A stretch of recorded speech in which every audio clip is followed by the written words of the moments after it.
जैन दर्शन शब्द को पुद्गल की पर्याय मानता हुआ भी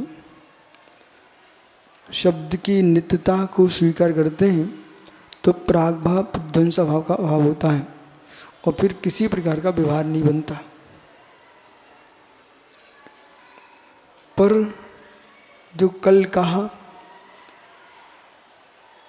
जो पौद्गलिक है, पौद्गलिक नित्य होने पर भी पुद्गल में जीव का संबंध है। सभी पुद्गल जीव निरपेक्ष नहीं है। यदि जीव निरपेक्ष मान लोगे तो पंच स्थावर का अभाव हो जाएगा। बोलो भाई, जीव निरपेक्ष मानेंगे तो पंच स्थावर का अभाव हो जाएगा और पंच स्थावर का ही अभाव नहीं होगा, 84 लाख योनियों का अभाव हो जाएगा और संसार का अभाव हो जाएगा। संसार की जो भी दशा है वो पुद्गल के साथ ही है जीव के। और पुद्गल की परिभाषा जो राजवार्तिककार ने की है, जो पुरुष के द्वारा निगला जाए उसका नाम पुद्गल है। तो पुरुष जिसका भुगता है उसका नाम पुद्गल है। तो ये शब्द है वो भी जीव के द्वारा भोगा जाता है। सही है? क्या शब्द जीव के द्वारा नहीं भोगा जाता? भोगा जाता है। आप संगीत का आनंद लेते आदमी, उपदेश सुन रहे हैं, आप जिनवाणी सुन रहे हो, ये चक्षु कर्ण इंद्रिय से पुद्गल का भोग है। पुद्गल की शब्द पर्याय का चक्षु इंद्रिय से भोग करता है जीव द्रव्य। यदि ऐसा नहीं मानेंगे तो आपके 27 जो इंद्रिय के विषय हैं, मन सहित 28, अपन तो सारे बिंदु लेके आ रहे हैं, तो यदि वो 28 आपके जो विषय हैं इंद्रियों के, उसमें कर्ण इंद्रिय का विषय नहीं बनेगा तो जीव जो है कर्ण इंद्रिय का जो भोग है वो शब्द है और वो पुद्गल की पर्याय है, जीव के द्वारा भोगी जाती है, तो भोग्य भी है। अब जब वचन बल की दृष्टि से हम कथन करते हैं तो जीव द्रव्य के द्वारा वीरेंद्र कर्म का क्षोषम, वचन बल और तदिंद्रिय वर्ण कर्म का क्षोषम, रसना इंद्रिय का क्षोषम, इनके नियोग से भाषा वर्गणा शब्द रूप परिणत होती है। कुछ कहना? बोलो। भाषा वर्गणा शब्द रूप परिणत होती है। कब? भाषा वर्गणा शब्द रूप परिणत होती है। बोलो ना कुछ। अब भी नहीं बोलेंगे ना, फिर इनसे बात करोगे। हाँ तो सुनो, शब्द वर्गणा, भाषा वर्गणा शब्द रूप परिणमन कब करती है, उसका उत्तर दे दो। अभी हम यहाँ आपसे अन्य जगह की बात नहीं कर रहे, सीधे जीव द्रव्य के साथ की बात कर रहे हैं। भगवान की दिव्य धुनी कर रही है माना की। चलिए, अब भगवान की दिव्य धुनी कर रही है, इसमें भाषा वर्गणा शब्द रूप परिणत होगी तो उसमें भगवान की आत्मा का कोई सहकारीपना है कि नहीं?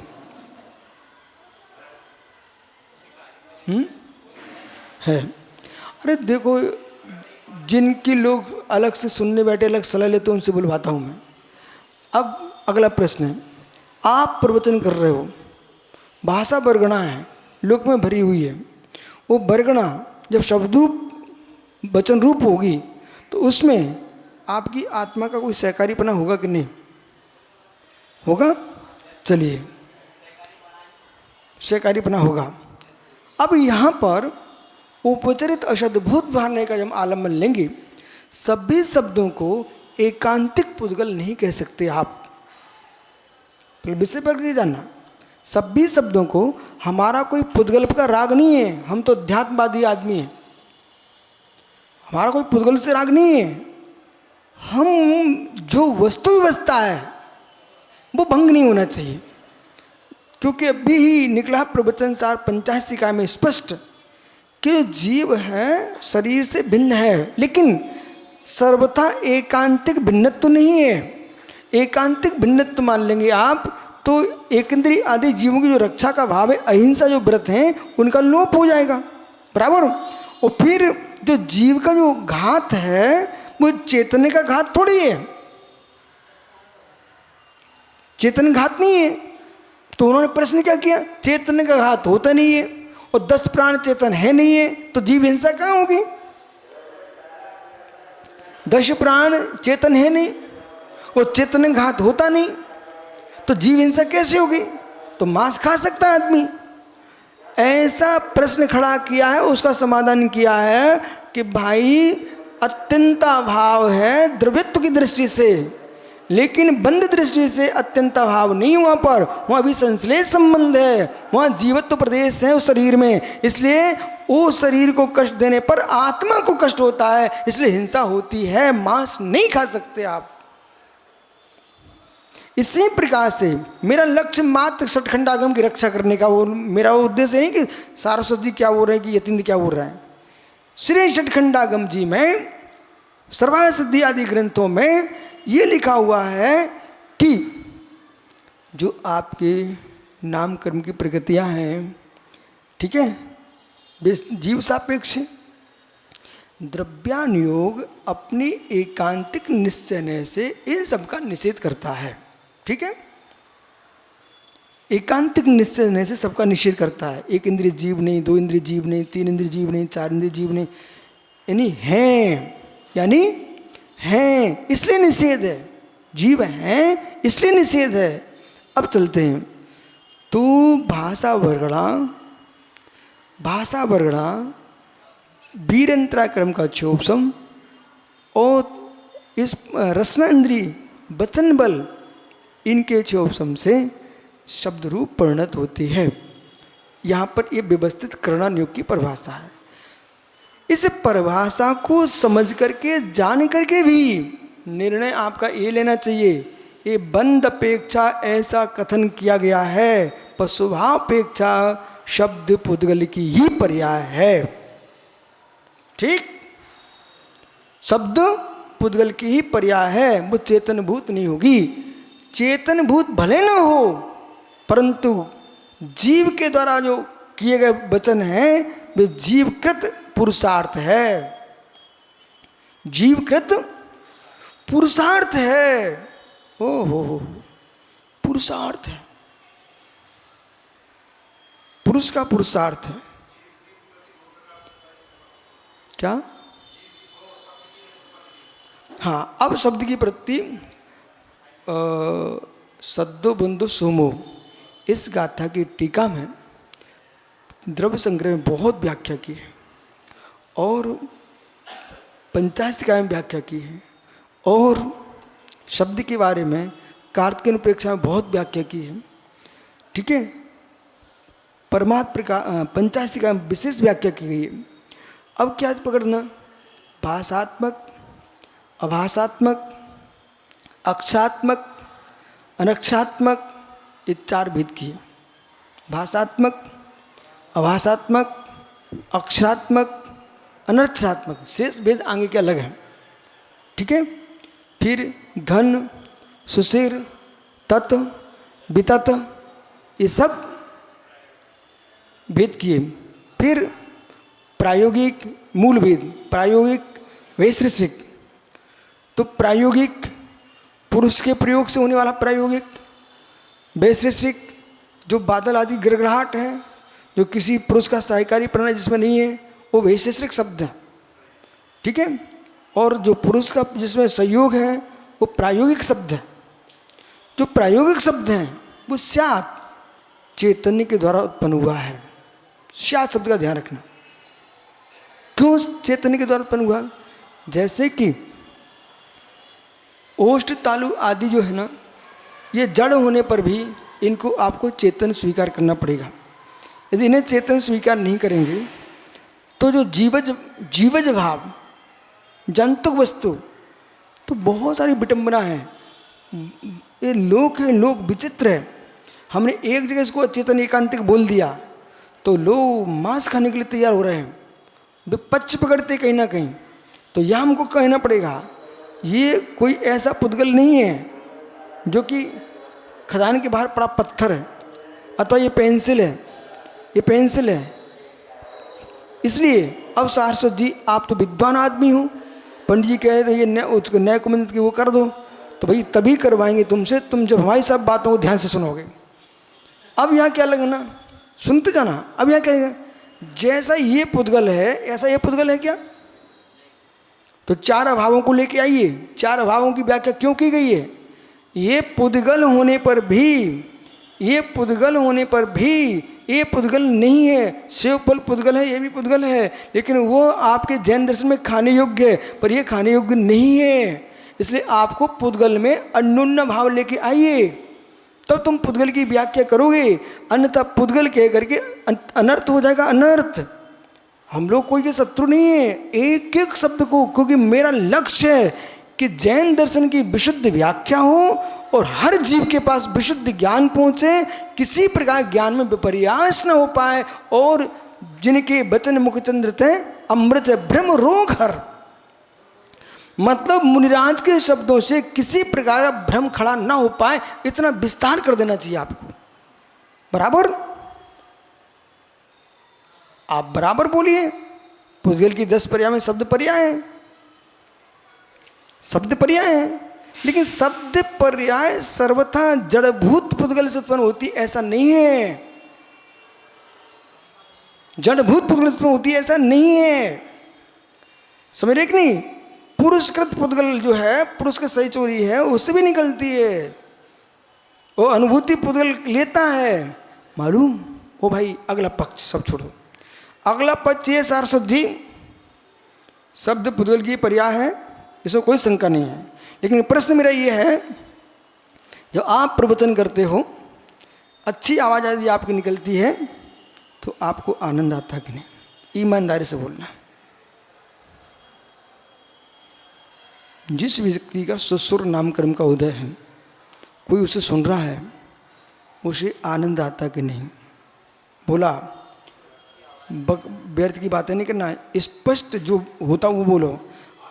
आप प्रवचन करने गए, किसी ने आपका प्रवचन सुनकर आपकी प्रशंसा की, तो आपको आनंद आया कि नहीं? वहाँ क्यों ऐसा बोला जाता है? तुमने क्या किया? ये तो पुद्गल की पर्याय हो रही थी। सुनो सुनो, पुद्गल की पर्याय हो रही थी, आपको गुस्सा आएगी। वहाँ तो यही कहते, भैया देखो मेरा प्रवचन आपको अच्छा लगा, जबकि पुद्गल की पर्याय चल रही थी, तब भी विषय क्या चल रहा था? मेरा प्रवचन आपको अच्छा लगा। वो किसी ने कह दिया अचानक, आहा, अब प्रश्न ही ना है। इनसे बोला पंडित जी ने, श्रेयांश जी ने, कि भाई महाराज जी तुम जो है न्याय कुमचंद पर काम कर लेना, इनसे पूछ लो कैसे मुझे मुस्कुरा रही थी, पूछो ना। और लड्डू छोटे मोटे बड़े बड़े जो शिखर जी मिलते थे ना पहाड़ पर, वो वाले। तो सुनिए, प्रश्न ये है कि सांव्यवहारिक प्रत्यक्ष क्यों लेके आए हम? इसलिए लेके आए हैं कि तुम्हारे जो परोक्ष कहने पर जगत हंसी कर रहा था। ऐसे कुछ ऐसे विषय हैं कि राकेश पंडित जी का एकांतिक अध्यात्म हो, जगत हंसी का कारण बन जाता बेटा। और वही राकेश पंडित जी नए सापेक्ष और व्यवहार को व्यवहार के स्थान पर, निश्चय को निश्चय के स्थान पर कथन करते हैं, वही अध्यात्म इनका सिरमौर हो जाता है। बराबर, जो हम आपको बना बना दे रहे ना मित्र, कई वर्ष लगेंगे आपको बात को घोंटने के लिए। बनी बनाई ठंडाई पी रहे हो आप।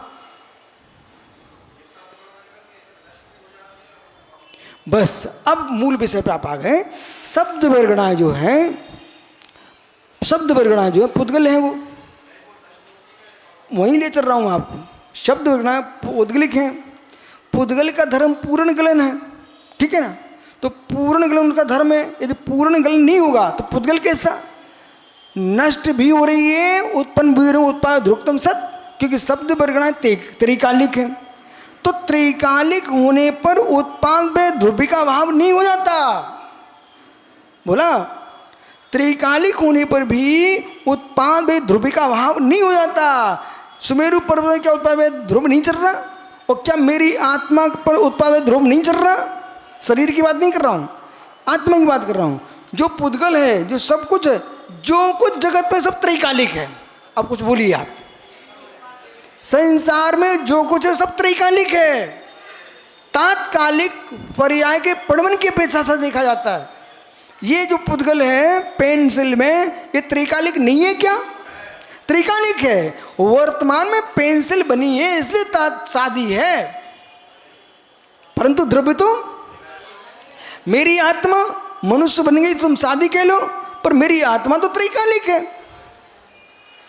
त्रैकालिक में ही उत्पाद में ध्रुव होता है,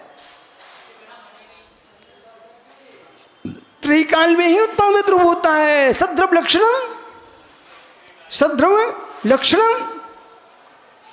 अरे कोई निमित्त तो बनता है विषय के खुलासा के लिए, लेकिन विषय कितना स्पष्ट होता है।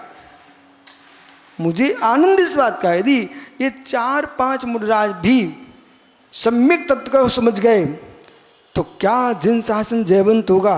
एक सिद्धार्थ का बेटा पूरे विश्व में जैन तो फैला सकता है। ये तो 4-5 मुनिराज एक साथ बैठे हुए हैं, ये क्या नहीं कर सकते? कितने हैं? 7 हैं।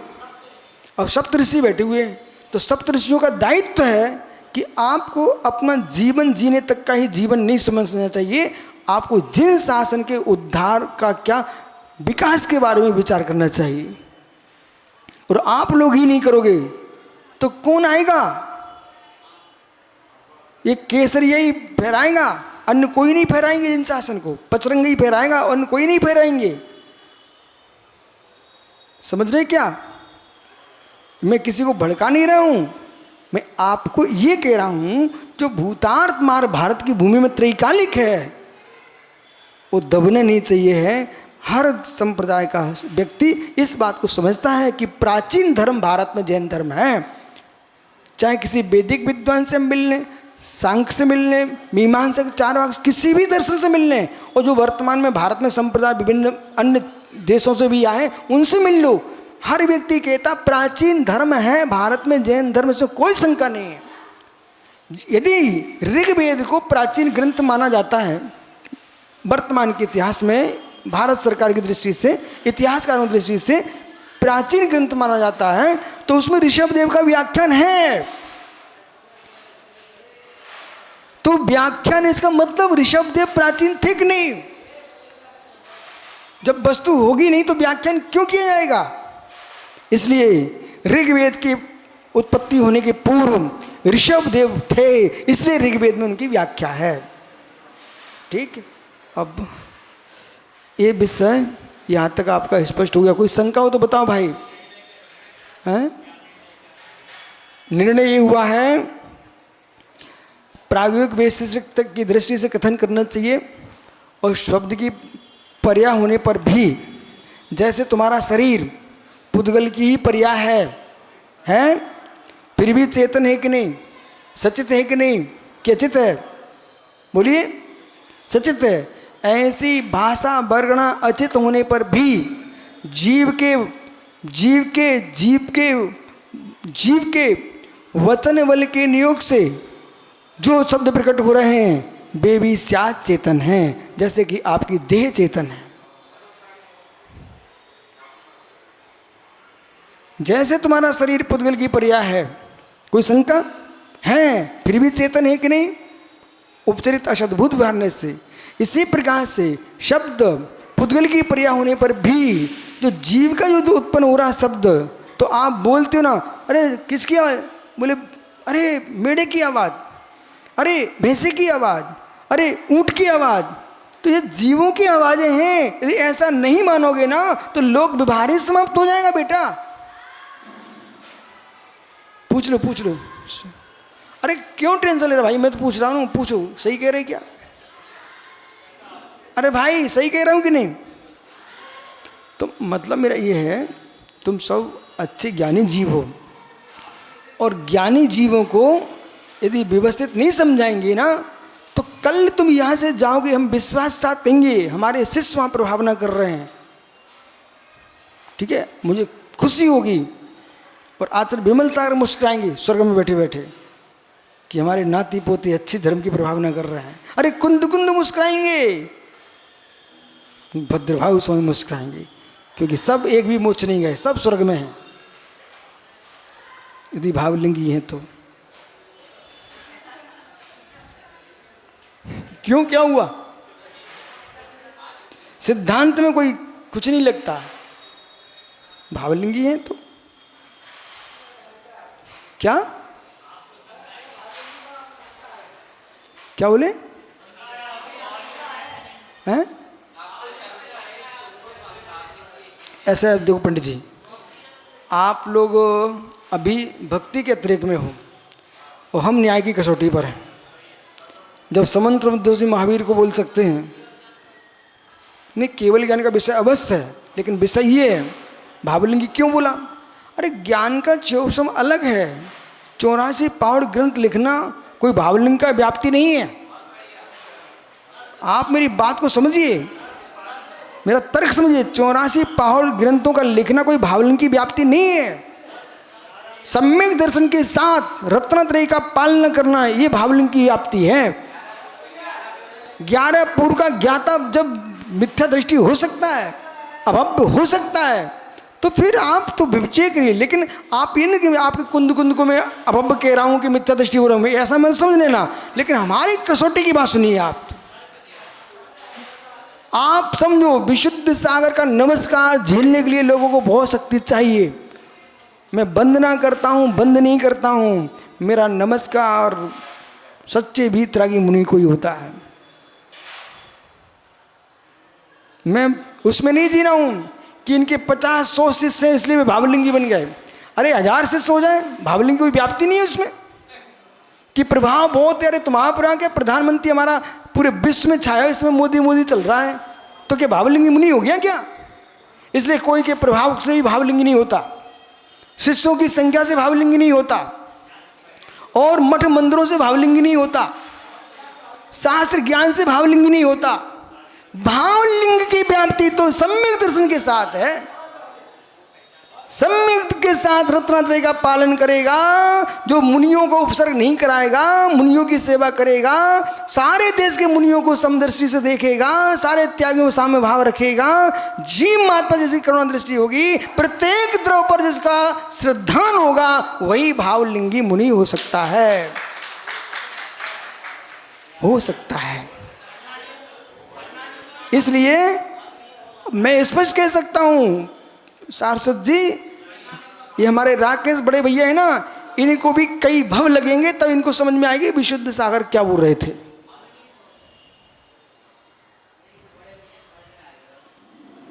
तो बड़े भैया होने से समझ में आ जाए कोई व्याप्ति थोड़ी है। यदि बड़े भैया होने समझ में आती है तो कमठ को समझ में आ जाना चाहिए पारसनाथ की, कमठ को समझ में आ जाने थे पारसनाथ की, क्योंकि बड़े भैया थे। 10 भव नहीं झुलाता, परेशान नहीं करता, इसलिए बड़े भैया से भी कोई सम्यक की व्याप्ति नहीं है।